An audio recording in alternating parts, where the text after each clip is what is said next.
La idea de este taller, básicamente, como sabéis, hemos cambiado de estatutos en los últimos 12 meses y según los nuevos estatutos, cada X tiempo hay que comenzar a renovar, votar los miembros del Consejo, ¿vale?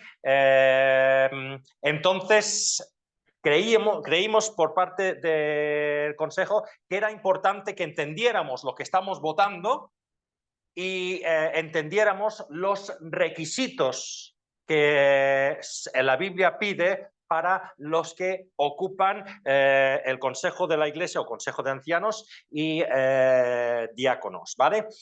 Solo para que lo entendáis, y esto ya sé que causa confusión, ¿vale? Porque hablando con Mari, también ella dice, pero es que esto, antiguamente, según los estatutos anteriores, teníamos un pastor, un consejo, le llamábamos consejo de iglesia, que muchos lo llamamos diáconos, ¿vale? Y luego tenemos la asamblea general. Cuando decimos la asamblea es la reunión de iglesia, ¿vale?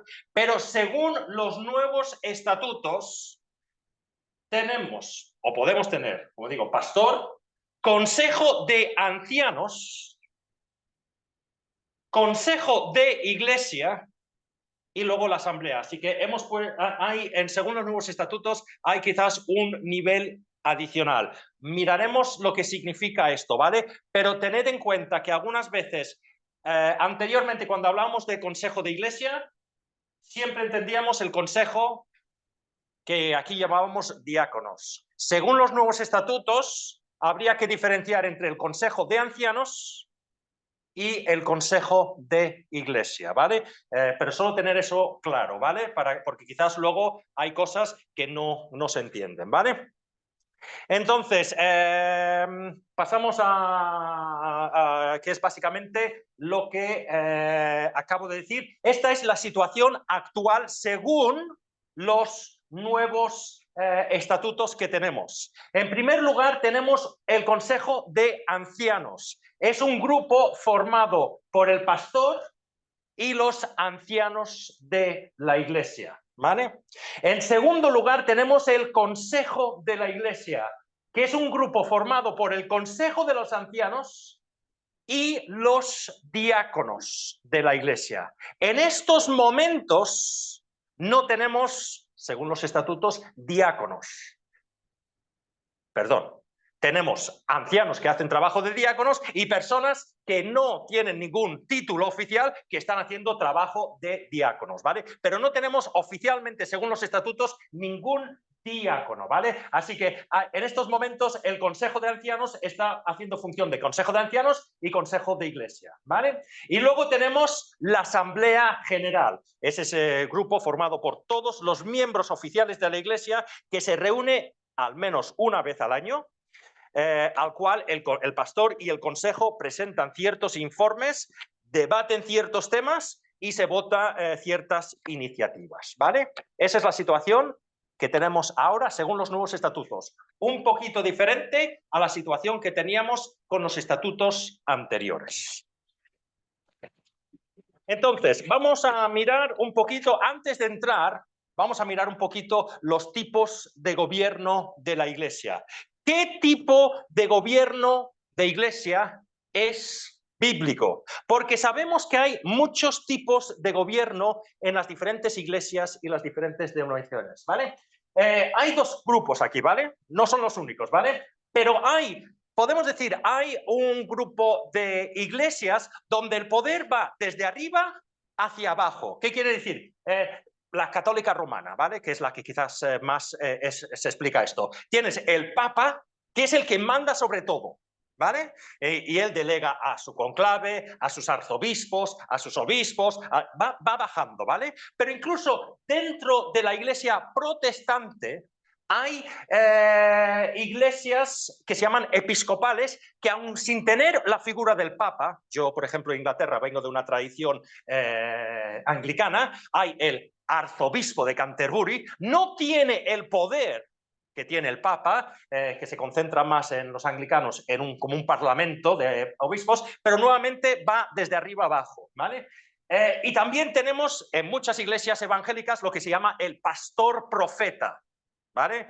Una persona nombrada por Dios, igual que Moisés en el Antiguo Testamento, que no tiene que dar explicaciones a nadie porque él ha sido llamado por parte de Dios. Así que tenemos esas categorías que parece ser que van desde arriba hasta abajo. Luego tenemos los que van desde abajo hasta arriba. Por ejemplo, hay los presbiterianos, que la idea es que los miembros de la iglesia votan a los que gobiernan la iglesia. De ese grupo sale algunos que entran en un parlamento de Cataluña, por ejemplo, y gobiernan los asuntos de Cataluña, y luego desde Cataluña se vota para los representantes de España y hay un parlamento, ¿vale? Pero la idea es que el poder va desde abajo hasta arriba. O asambleas de hermanos y congregacionalistas, donde, y permitidme la expresión, en su versión más extrema o pura, porque habrá gente que quizás conozca sobre todo a iglesias de hermanos y sabrán que mucha diferencia no hay con la nuestra, pero ahí es que no tiene que haber ningún tipo de jerarquía, ningún tipo de liderazgo. Todos los cristianos tenemos el Espíritu Santo, así que todos los cristianos gobiernan la iglesia, ¿vale? Así que tenemos esos dos tipos, desde arriba abajo o desde abajo hacia arriba. Pero la pregunta que debemos hacernos es, ¿alguna de estas formas de gobierno, ninguna o todas son formas prácticas o correctas bíblicamente?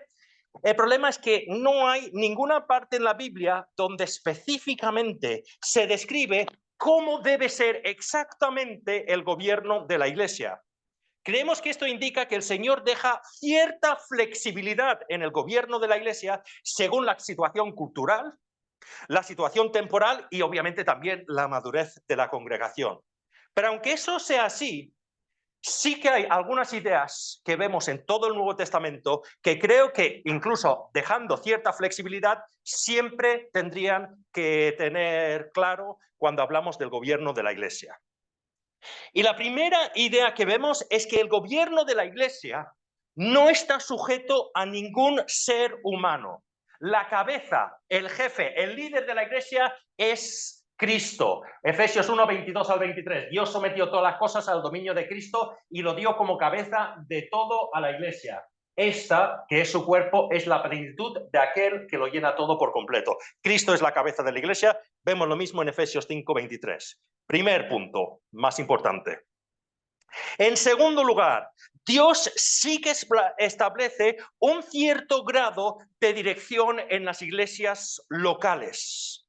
Por ejemplo, si vamos a la siguiente diapositiva, Hechos capítulo 14 y el versículo 23, en cada iglesia nombraron ancianos. Esto está hablando de Pablo y Bernabé cuando estaba visitando las iglesias que habían fundado. Nombraron ancianos y con oración y ayuno los encomendaron al Señor en quien habían creído. Vemos lo mismo en Hechos 6:3, Hechos 20:17. Y también segunda de Timoteo 2:2 y Tito 1:5. Os pasaré el escrito por WhatsApp, ¿vale? Para que lo podáis descargar porque hay muchos versículos.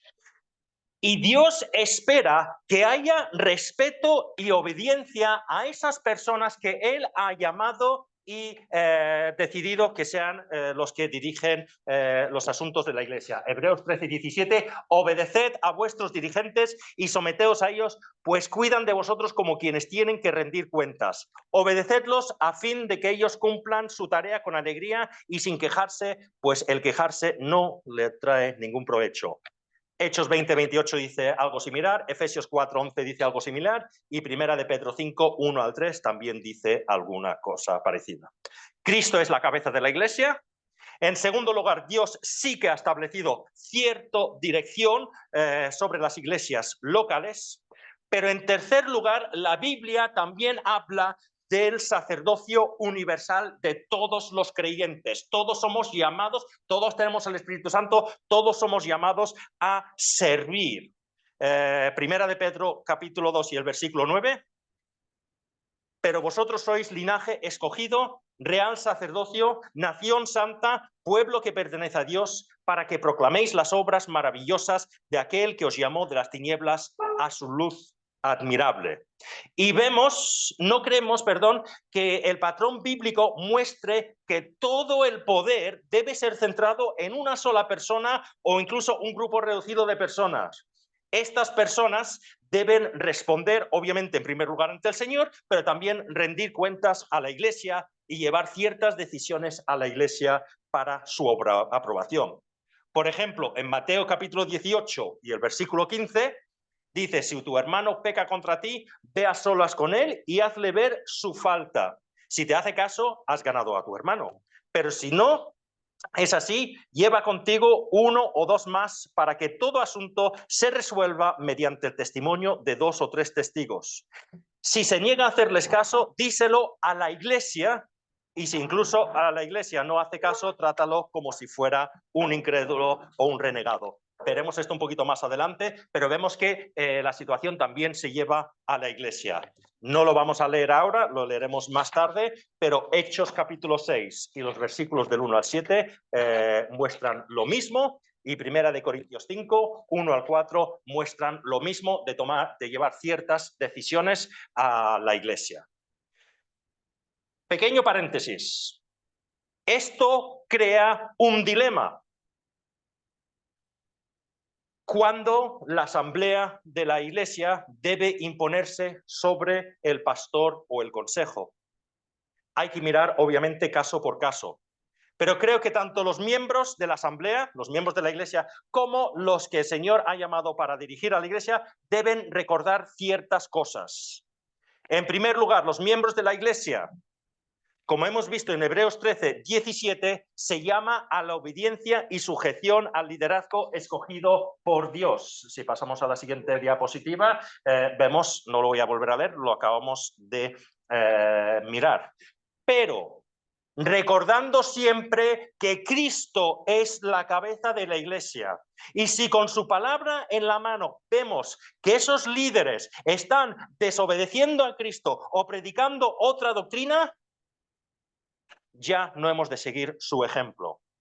Hechos capítulo 5 y el versículo 29, los apóstoles, hablando a los líderes religiosos de Jerusalén, les dicen, es necesario obedecer a Dios antes que los hombres. Respondieron Pedro y los demás apóstoles.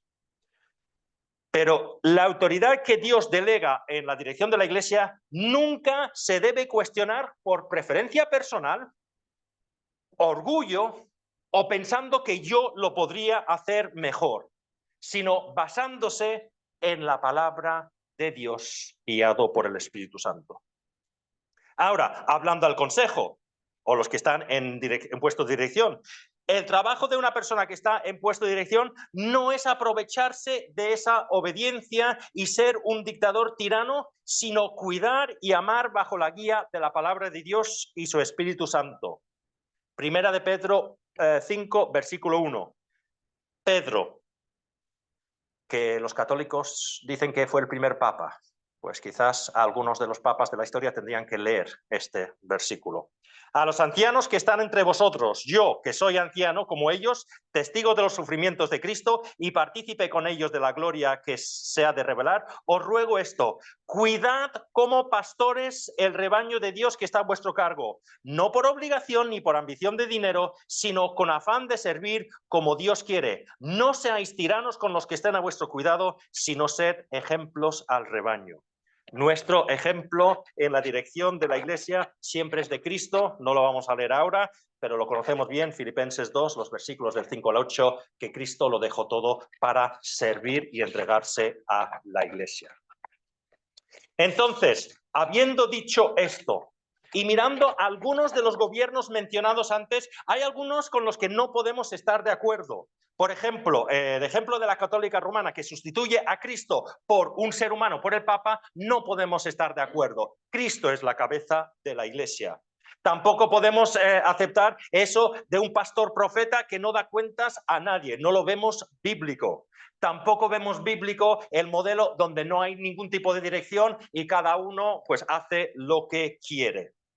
Ahora, entendemos que aplicando los 3 principios que hemos visto, que Cristo es cabeza de la Iglesia, que Él ha puesto a ciertas personas para dirigir y cuidar la Iglesia, pero que esas personas deben dar cuentas, en primer lugar, obviamente a Dios, pero también deben someterse a la inspección de la Asamblea General de la Iglesia, creemos que puede haber cierta flexibilidad de gobierno de la Iglesia, ¿vale? Entonces, ¿cuál es el modelo? Porque hemos hablado de modelos. ¿Cuál es el modelo de iglesia según nuestros nuevos estatutos?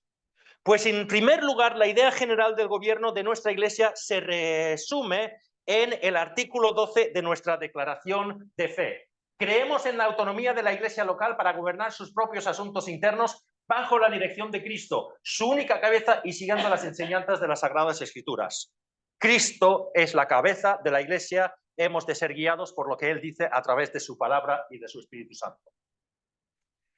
Luego, en el artículo 13 decimos los oficiales, los que son llamados a un puesto de dirección, son pastores y o ancianos o presbiterios y diáconos. Eso lo dice el artículo 13. Y el artículo 13 también dice, creemos en el sacerdocio universal de los creyentes, siendo todos ellos sin excepción llamados a servir según los dones que el Espíritu Santo les ha concedido. Por eso entendemos, como digo, que toda persona puede y debe servir en la iglesia, y por eso tenemos una asamblea general, entre otras cosas, ante el cual pues, el pastor, los ancianos y los diáconos deben dar explicaciones. Eso es el modelo, y entendemos que están las tres partes del modelo ahí. Cristo, dirigentes, sacerdocio universal. Pero ¿cuáles son los cargos en la iglesia según nuestros estatutos? Cuando digo los cargos, los oficiales, ¿vale? Hemos dicho que hay entre medio, hay los oficiales. ¿Cuáles son esos oficiales según nuestros estatutos? Pues si pasamos, la primera palabra son los ancianos. ¿Son bíblicos esto de ancianos, diáconos, pastores? ¿De dónde se saca? Pues en primer lugar, nuestros estatutos hablan de ancianos. Y en la Biblia hay dos palabras que generalmente se traduce por ancianos. Y las dos palabras son episcopos y presbúteros. Y obviamente esas palabras están en griego en el original, ¿vale? Y esas dos palabras, muchas traducciones las traducen por ancianos. Episcopas tiene el significado de mirar por encima o supervisar. También se puede traducir por obispo. Sí, la palabra obispo sale en la Biblia, sale en la Reina Valera del 60, ¿vale? Pero ya miramos lo que significa. La segunda palabra es presbúteros. Significa hombre mayor, literalmente, pero se traduce por anciano u hombre, miembro de un consejo u órgano de gobierno. Hay debate acerca de si estas palabras indican dos grupos de personas diferentes o si son palabras que indican el mismo cargo. Por ejemplo, presidente de gobierno, primer ministro, es lo mismo, ¿vale? Pero son diferentes palabras, ¿vale? Pues hay iglesias que entienden que episcopos, el primero, indicaba una persona con un rango superior al presbútero que supervisaba las iglesias de toda una zona, ¿vale? Por eso creen que el episcopos supervisaba al presbúteros, que solo dirigía una iglesia local. Por eso vemos, por ejemplo, en la Iglesia Católica que tienen obispos o arzobispos que gobiernan las parroquias de toda una zona, ¿vale? Y están a su cargo los sacerdotes de las parroquias de cada pueblo. Ahora, dentro del mundo protestante también hay iglesias episcopales que tienen obispos que gobiernan toda una zona y tienen a su cargo los representantes o los ministros de cada iglesia local. Por ejemplo, la iglesia anglicana en el Reino Unido, la iglesia luterana es una iglesia episcopal y la iglesia reformada episcopal española también. Aquí en España también hay iglesias protestantes episcopales. Ahora, hay otros que creen que estas dos palabras no indican personas diferentes, sino que son dos palabras que hablan de la misma función, de la misma persona. Se dice esto porque la Biblia parece utilizarlas para referirse a la misma persona. Pasemos a aquí, dice, No vamos a leerlo todo. Tito 1, los versículos del 5 al 9. Pablo hablando a Tito, dice: te dejé en Creta para que pusieras en orden lo que quedaba por hacer y en cada pueblo nombraras ancianos. La palabra en original es presbúteros de la iglesia, de acuerdo con las instrucciones que te di. El anciano, el presbútero, debe ser intachable, esposa de una sola mujer, sus hijos deben ser creyentes, libres de sospecha de libertinaje o de desobediencia. El obispo, el episcopos, tiene a su cargo la obra de Dios. Y parece ser que está hablando de la misma persona aquí. En los primeros versículos habla de presbúteros, anciano, y en la segunda parte habla de obispo. Pero mucha gente entiende que está hablando de la misma persona. Si pasamos a otro versículo, yo creo que esto se ve aún más claramente. ¿Vale? Siguiente, André. Hay un momento que Pablo llama a los líderes de la iglesia en Éfeso. Y dice: desde Mileto, Pablo mandó llamar a los ancianos presbúteros de la iglesia de Éfeso. Y más adelante, en el versículo 28, hablando de las mismas personas, dice: cuidad de vosotros y de todo el rebaño sobre el cual el Espíritu Santo os ha puesto como obispos, episcopos. Y está hablando al mismo grupo de personas, así que entendemos que son las mismas personas. Entendemos que presbúteros y ancianos es lo mismo. Por eso en la Fieide, la denominación a la que pertenecemos, y aquí en Reus, entendemos que las dos palabras se refieren a las mismas personas, los dirigentes de una iglesia local. Y por eso no seguimos ninguna tradición episcopal. No hay ningún obispo de la Fieide que esté gobernando las iglesias de Tarragona, o las iglesias de Cataluña, o las iglesias de España. ¿Vale? Ancianos, eso es uno de los nombres. Pastores, también habla de pastores, porque hasta ahora hemos hablado de ancianos, grupos de personas que dirigen una iglesia. Y esto ha llevado a algunos a decir que la figura del pastor, como tenemos aquí en Reus y en muchas otras iglesias de la Fieide, no está en la Biblia. Podríamos entrar en un largo debate sobre esto, pero mirando la Biblia creemos que hay cierta flexibilidad. En primer lugar, parece ser que hay iglesias en el Nuevo Testamento que estaban dirigidos por un grupo de personas, un grupo de ancianos y no solamente un pastor. Bíblicamente no podemos decir que la figura de un consejo de ancianos o un grupo de 2 o 3 pastores que dirijan una iglesia no sea correcto. Pero en segundo lugar, tampoco estamos de acuerdo que la figura de pastor no aparezca en la Biblia. Hay una referencia clara a los pastores en la Biblia y hay otras referencias donde la figura del pastor se puede intuir. En primer lugar, Efesios 4:11. Sí, él mismo constituyó a unos apóstoles, a otros profetas, a otros evangelistas y a otros pastores y maestros. Pablo aquí está hablando de los ministerios en la iglesia.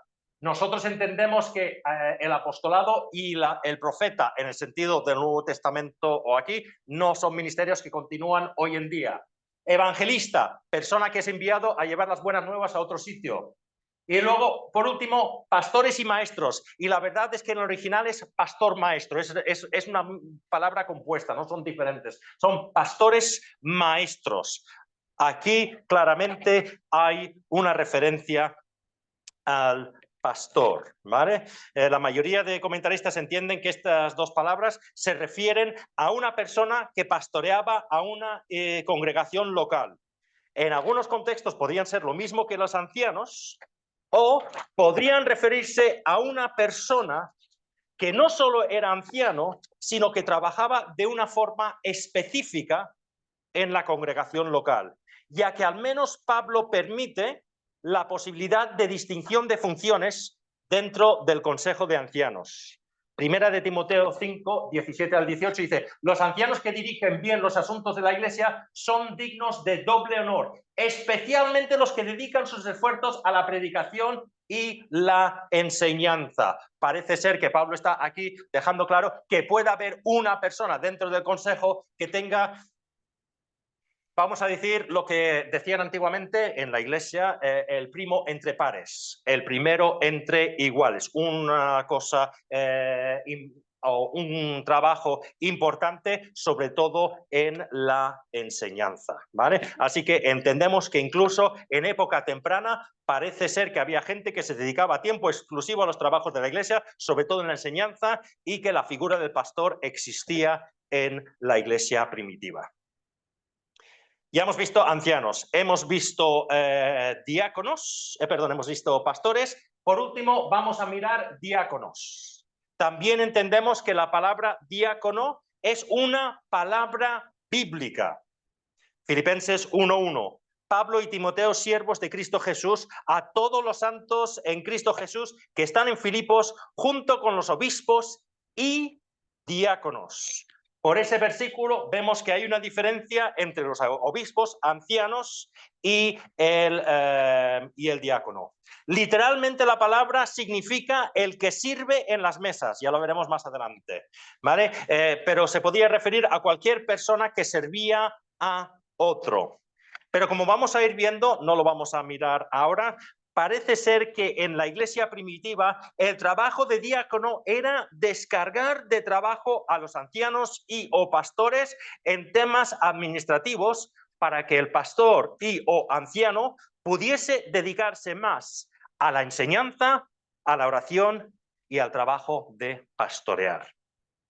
Entonces, concluimos que Dios no ha especificado ninguna forma exacta de gobierno, sino que da flexibilidad dentro de los parámetros que hemos dicho. Cristo es la cabeza de la iglesia, Dios establece cierto liderazgo dentro de la iglesia, pero todos los cristianos tenemos un deber de trabajar y participar en la vida de la iglesia. Hemos visto que hay ancianos, hay diáconos y pastores.